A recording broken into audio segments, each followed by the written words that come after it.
कर्म का सिद्धांत अत्यंत कठोर है।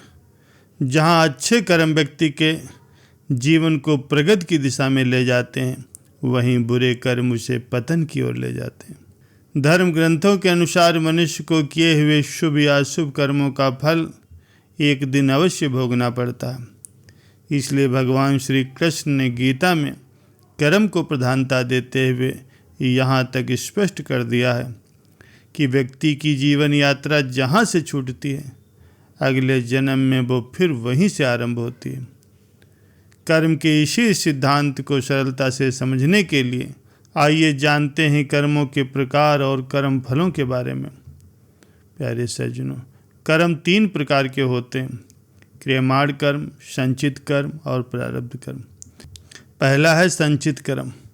वर्तमान से पहले इस जन्म में किए हुए अथवा पहले के अनेक मनुष्य जन्मों में किए हुए जो कर्म संग्रहित हैं, वे संचित कर्म कहलाते हैं। दूसरा है प्रारब्ध कर्म। संचित में से जो कर्म फल देने के लिए प्रस्तुत हो गए हैं, अर्थात जन्म, आयु और सुखदायी दुखदायी परिस्थितियों के रूप में जो परिणत होने के लिए हमारे सामने आ गए हैं, वे प्रारब्ध कर्म कहलाते हैं। तीसरा है क्रियमाण कर्म। क्रियमाण कर्म 2 तरह के होते हैं, शुभ और अशुभ। जो कर्म शास्त्र अनुकूल विधि विधान से किए जाते हैं, वे शुभ कर्म कहलाते हैं। और काम, क्रोध, लोभ, मोह और आसक्ति से जो काम शास्त्र निषिद्ध हैं, जो समाज के लिए हितकारी नहीं है, वे अशुभ कर्म कहलाते हैं। प्यारे सज्जनों, पाप पुण्य के इस लौकिक और पारलौकिक फल के विषय में एक बात समझने की है कि जिन पाप कर्मों का फल यहीं पर कैद, जुर्माना, अपमान, निंदा आदि के रूप में भोग लिया जाता, उन पापों का फल मरने के बाद भोगना नहीं पड़ता। अपितु व्यक्ति के पाप कितनी मात्रा के थे और उनका भोग कितनी मात्रा में हुआ है, अर्थात उन पाप कर्मों का फल उसने पूरा भोगा है या अधूरा भोगा है, इसका पूरा पता मनुष्य को नहीं लगता, क्योंकि मनुष्य के पास इसका कोई मापतोल नहीं है, परंतु भगवान को इसका पूरा पता है। अतः उनके कानून के अनुसार उन पापों का फल यहाँ जितने अंश में कम भोगा गया है, उतना ही जन्म में या मरने के बाद उतना भोगना अवश्य पड़ेगा। इस वास्ते मनुष्य को ऐसी शंका नहीं करनी चाहिए कि मेरा पाप तो कम था पर दंड अधिक भोगना पड़ा, अथवा मैंने पाप तो किया ही नहीं था पर दंड मुझे फिर भी मिल गया। इसका कारण ये है कि सर्वज्ञ सर्वसमर्थ भगवान का ये विधान है कि पाप से अधिक दंड कोई नहीं भोगता, और जो दंड मिलता है वो किसी न किसी पाप का ही फल होता है। इसको समझने के लिए एक बहुत ही सुंदर कहानी है। किसी गांव में एक सज्जन रहा करते थे। उनके घर के सामने एक सुनार का घर था। सुनार के पास सोना आता रहता और वो उन्हें गढ़ करके देता रहता। ऐसे वो पैसे कमाता था। एक दिन उनके पास अधिक सोना जमा हो गया।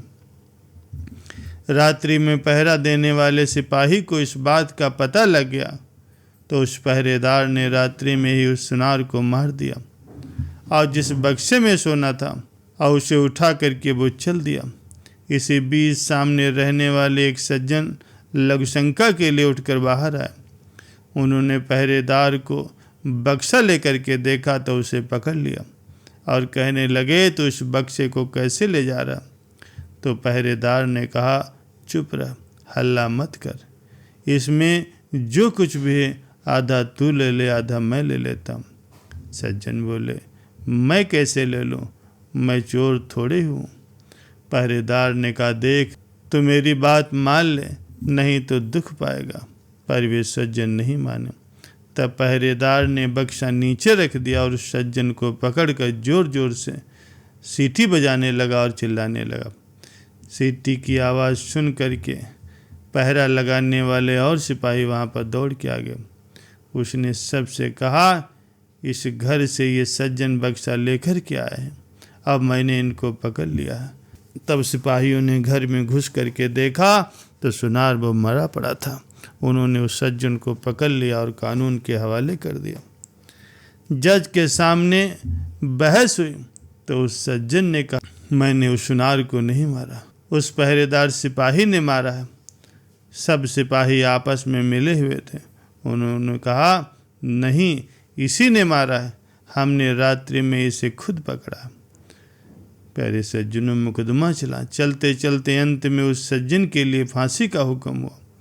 फांसी का हुक्म होते ही उस सज्जन के मुख से निकला, देखो सरासर अन्याय हो रहा, भगवान के दरबार में कोई न्याय नहीं है।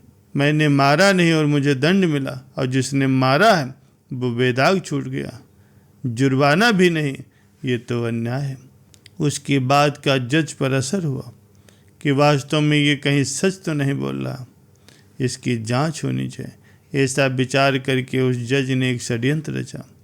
सुबह होते ही एक आदमी रोता चिल्लाता हुआ और कहने लगा, हमारे भाई की हत्या हो गई सरकार, इसकी जांच होनी चाहिए। तब जज ने उसी सिपाही को और उस कैदी सज्जन को मरे हुए व्यक्ति की लाश उठाकर लाने के लिए भेजा। दोनों उस आदमी के साथ वहां गए जहां लाश पड़ी थी। खाट पर लाश के ऊपर एक कपड़ा बिछाया हुआ था जिस पर खून बिखरा था। दोनों ने उस खाट को उठाया और उसे उठा करके चल पड़े। साथ का दूसरा आदमी खबर देने के बहाने दौड़ करके आगे चला गया। तब चलते चलते सिपाही ने कैदी से कहा, देखो उस दिन तुमने अगर मेरी बात मान ली होती तो तुम्हें सोना भी मिल जाता और फांसी भी नहीं होती। अब देख लिया सच्चाई का फल। कैदी ने कहा, मैंने तो अपना काम सच्चाई से ही किया था, फिर भी फांसी हो गई। हत्या तो तुमने की और दंड भोगना पड़ा मुझे। भगवान के यहाँ न्याय नहीं। खाट पर झूठ मूठ मरे हुए के समान पड़ा हुआ आदमी उन दोनों की बातें सुन रहा था। उसने खाट पर पड़े पड़े ही उन दोनों की बातें लिख ली कि सिपाही ने ये कहा और कैदी ने ये कहा। जज साहब के जब सामने खाट रखी गई तो खून से भरे कपड़े को हटा करके वो आदमी उठकर खड़ा हो गया। उसने सारी बात जज साहब को बताई कि रास्ते में सिपाही ने ये कहा और कैदी ने ये कहा। ये सुन करके जज साहब को बड़ा आश्चर्य हुआ। सिपाही भी हक्का बक्का रह गया। सिपाही को पकड़ करके कैद कर लिया गया, परंतु जज के मन में संतोष फिर भी नहीं हुआ। उसने कैदी को एकांत में बुला करके कहा, इस मामले में तो मैं तुम्हें निर्दोष मानता हूँ, पर सच सच बताओ, इस जन्म में तुमने कोई हत्या तो नहीं की? वो बोला, जज साहब, बहुत पहले की एक घटना है। एक दुष्ट व्यक्ति था, मेरे घर मेरी स्त्री के पास आया करता था। मैंने अपनी स्त्री को तथा उस व्यक्ति को बहुत समझाया, लेकिन वो नहीं माना। एक रात वो घर पर था और अचानक से मैं आ गया। मुझे बहुत गुस्सा आया।